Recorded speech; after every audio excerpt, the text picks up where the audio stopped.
50 में ये कहा गया है कि जो आपका कानून व्यवस्था होगी और जो आपकी जो एग्जीक्यूटिव व्यवस्था होगी, उन दोनों में अलग अलग होगा। अब उदाहरण के तौर पर मान लो, अगर दरोगा को हम पूरी पावर दे दें तो वो तो 10,000 रुपये में लेगा और केस फाइल कर देगा। लेकिन वहीं हम न्यायपालिका को देखें तो 1 करोड़ देकर भी आप जज को खरीद नहीं सकते। तो इसलिए दोनों चीजों को सेपरेट कर दिया गया था, न्याय व्यवस्था को और एग्जीक्यूटिव बॉडी को। हम आर्टिकल 51 की बात कर लेते हैं। जो आर्टिकल 51 है, आपने देखा होगा कि फिलहाल अभी रूस का यूक्रेन का युद्ध चल रहा है और हमारी सरकार ये कह रही है, हमारी सरकार को प्रेशर आ रहा है अमेरिका पे कि आप रूस के खिलाफ बोलो। लेकिन हमारी सरकार ने क्लियर कर दिया कि हम ना रूस के खिलाफ बोलेंगे ना अमेरिका के पक्ष में बोलेंगे, हम केवल शांति के पक्ष में बोलेंगे। शांति का शब्द आया कहां से? शांति का शब्द इसलिए आया है क्योंकि आर्टिकल 51 में हमारे संविधान में यह प्रावधान किया गया है कि भारत सरकार शांति और अंतर्राष्ट्रीय सौहार्द को बढ़ावा देगी। अब हम बात कर लेते हैं आर्टिकल 44 की। आर्टिकल 44 संविधान में आर्टिकल 44 है, ये कहता है कि जो राज्य है वो यूनिफॉर्म सिविल कोड लेकर आएगा। इसका मतलब ये हुआ कि राज्य के पास ये पावर है कि वो सभी को समान रूप से एक साथ लेकर के आएगी। अगर आप उदाहरण के तौर पर देख सकते हो कि भारतवर्ष में डिफरेंट टाइप के रिलीजन के लोग रहते हैं, डिफरेंट टाइप के जाति के लोग रहते हैं, तो सभी को एक साथ लाने के लिए राज्य यूनिफॉर्म सिविल कोड लेके आ सकता है। अब हम बात कर लेते हैं आर्टिकल 46 की। आप लोग देखते होंगे कि जो SC/ST के लिए जो अनुसूचित जाति और जनजाति के लोग हैं, सरकार इनको योजनाएं देती है, इनकी शिक्षा पर काम करती है, इनकी पढ़ाई लिखाई पर काम करती है। ये इसलिए करती है क्योंकि भारत के संविधान में ये क्लियर कट मेंशन लिखा हुआ है कि जो SC/ST के लोग हैं इनके लिए भी काम करा जाएगा। अब हम बात कर लेते हैं आर्टिकल 48 की। जो आर्टिकल 48 है वो ये कहता है कि जो आपके दुधारू पशु हैं, जो आपका खेती बाड़ी का काम है, सरकार इसको बढ़ावा देगी। इसलिए आपने देखा होगा कि जो राज्य सरकार है वो विशेष तौर पर जो गांव के किसान होते हैं या जो अपना पशुपालन काम करते हैं, उनको बहुत ही कम ऋण पे, कम ब्याज दर पे उसको लोन मिल जाता है। तो ये इसलिए मुमकिन हो पाया क्योंकि संविधान में हमारे संविधान निर्माताओं ने इस बात का प्रोविजन 1950 में कर दिया था। उन्हें पता था कि ये समस्या भारतवर्ष में आने वाली है।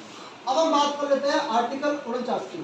आर्टिकल 49 ये कहता है कि जो आपके मॉन्यूमेंट्स हैं, जैसा आपका लाल किला हो गया, ताजमहल हो गया, आपके सांची के स्तूप हो गए, जितने भी हमारे ऐतिहासिक धरोहर हैं, उनको भारत सरकार या राज्य सरकार संरक्षण प्रदान करेगी। आपने देखा होगा कि जितने भी जो मॉन्यूमेंट्स हैं हमारे, जैसा आपका लाल किला होगा, पे सियासत पड़ी रहती है, ये इसलिए पड़ी रहती है क्योंकि उसका वो संरक्षण करते हैं। अब हम बात कर लेते हैं आर्टिकल 41 की। तो आर्टिकल 41 में यह कहा गया है, जो हमारे संविधान निर्माताओं की जो सोच थी, आप उस पर ध्यान देना। उन्होंने कहा था कि जो व्यक्ति अक्षम है, जो व्यक्ति बूढ़े हैं, या जो व्यक्ति डिसेबल है, या जो व्यक्ति सीनियर सिटीजन है, उनके भलाई के लिए काम करेगी सरकार। तो जो आपको जो पेंशन मिलती है या विधवा पेंशन मिलती है, बुढ़ापे में कोई काम मिलता है या युवाओं को रोजगार मिलता है, ये आपके उस समय दिए गए अधिकारों के तहत ही सरकार आपको देती है। अगर संविधान में ये बात ना लिखी होती तो सरकार इसको नहीं देती, लेकिन वो बात संविधान में लिखी है, इसलिए सरकार बाउंडिंग है देने के लिए। अब हम बात कर लेते हैं आर्टिकल 42 की। तो आर्टिकल 42 में यह कहा गया है, जो कामगार है, जो काम करने की स्थिति है, जहां पे व्यक्ति काम करता है, उस व्यक्ति को वहां पे काम उसकी इच्छा के अनुसार होना चाहिए, मनोचित दिशा के अनुसार काम मिलना चाहिए। उदाहरण के तौर पर आप समझ सकते हो, अगर कोई गर्भवती महिला है तो हम गर्भवती महिला से उसके मनोचित दिमाग, जो उसका मनोचित दिमाग है, उसकी अवस्था के अनुसार काम लेंगे। ऐसा नहीं है कि हमने उसको हार्ड काम में लगा दिया। किसी को मान लो कोई जॉब पे है, किसी को फारिश पड़ गई, तो उसका शरीर डिसेबल हो गया, जब वो फारिश पढ़ने के बाद अपना ऑफिस ज्वाइन करेगा तो उसको हम ऐसा काम देंगे जो आसानी से पढ़ सके, चाहे भले वो पहले वो हार्ड काम कर रहा हो। और ये हमें संविधान निर्माता ने दिया है। अब हम बात कर लेते हैं आर्टिकल 43 के बारे में। आर्टिकल 43 ये कहता है कि जो निर्वाह योग्य मजदूरी है, जो आपकी, जिससे आपका निर्वाह, उसका जिसका आपका गुजार कर सके, हम वो आपको मजदूरी देंगे। ऐसा नहीं है कि झाड़ी तो चल रही है 400 रुपए की और आप देने लगो 10 रुपए, उससे क्या आप लोगों का निर्वाह नहीं होगा। तो संविधान में क्या कहा गया कि ऐसा काम होगा जो मजदूरी मिलेगी वो निर्वाह योग्य हो, यानी कि आपके परिवार का निर्वाह हो सके। साथ में आर्टिकल 23 ये भी कहता है कि किसी से हम बेगारी नहीं कर सकते। बेगारी का मतलब ये है कि किसी को काम पर रख लिया, शाम तक काम करवाया, कमर तोड़ मेहनत करवाई, लेकिन शाम को उसका पैसा नहीं दिया। अगर आप पैसा नहीं दोगे तो ये उसके संविधान के अधिकारों का हनन होगा, इसके लिए वो कोर्ट में जा सकता है। लेकिन अगर ये जो अधिकार जो आपको मिले हुए हैं, जैसे आपको पेंशन मिलने की सुविधा मिल रही है, आपको मनोचित काम करने की सुविधा मिल रही है, आपको रोजगार पाने का अधिकार है, इन चीजों को लेकर हम कोर्ट में नहीं जा सकते। ये आर्टिकल 37 में लिखा हुआ है कि जो भी राज्य हमें देगा वो हम खुशी खुशी लेंगे, लेकिन राज्य से हम लड़ाई नहीं कर सकते न्यायालय में कि राज्य हमको जॉब नहीं दे रहा, राज्य हमको लैपटॉप नहीं बांट रहा है, राज्य हमको ये चीज नहीं दे रहा है। ये राज्य की मर्जी पर निर्भर करता है और राज्य अपनी मर्जी के अनुसार ही देगा। अब मैं बात कर लेता हूँ जो आर्टिकल 39 है। आर्टिकल 39 में यह है कि जो राज्य है, जब हमारा संविधान बन रहा था तो जो हमारे संविधान निर्माता थे उन्होंने ये कहा था कि जो राज्य है वो लोगों के सामाजिक, आर्थिक, राजनीतिक भलाई के लिए काम करेगा, ना कि किसी उसके लिए काम करेगा। तो अभी आप देख रहे होंगे कि जो राज्य है वो लोक कल्याणकारी राज्य है, वो भलाई के काम निकालता है। किसी को कोई समस्या तो अपने गांव की सड़क बनवा दी, किसी को कोई काम करा तो वो करवा दिया। अब हम आर्टिकल 47 की बात कर लेते हैं।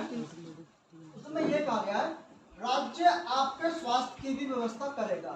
आपने देखा होगा बचपन में सबके टीके लगे होंगे, बीसीजी के कंधे पर पोलियो की ड्रॉप मिली होगी, वैक्सीन मिली होगी, और अभी मोदी जी ने फ्री में वैक्सीन बटवाई है। तो सरकार कोई भी हो, और सन 50 से लेकर जितनी भी गवर्नमेंट आई है, ये केवल संविधान के अनुरूप ही काम कर रही है और आगे भी इनको संविधान के अनुरूप ही काम करना पड़ेगा। और जो आर्टिकल 47 है, इसके तहत आपने देखा होगा आंगनबाड़ी केंद्र खोले हुए छोटे छोटे बच्चों के लिए, उनका भोजन मिल जाता है, सबको मिल जाता है, मिड डे मील मिल जाती है बच्चों को। ये केवल इसलिए मुमकिन हो पा रहा है क्योंकि हमारे संविधान में ये लिखा हुआ है कि सरकार ऐसा काम करेगी जो अपने नागरिकों के लिए पोषण दे और उनकी स्वास्थ्य की व्यवस्था करे। और आर्टिकल 48 में एक चीज मैं आपको बताना चाहता हूँ कि जो आपके मादक पदार्थ है, जैसे आपका लिकर हो गया, जो शराब होगी, तो सरकार की ये मर्जी है, अगर वो राज्य में नशाबंदी चाहती है, नशा मुक्ति चाहती है तो वो कर सकती है। आपका पड़ोसी राज्य है बिहार, वहाँ पे दारू नहीं मिलती है, बस सरकार ने पूरी बैन कर रखा है। गुजरात है, वहाँ पे आपको दारू नहीं मिलेगी। तो ये जो विषय है दारू का, ये स्टेट का विषय है।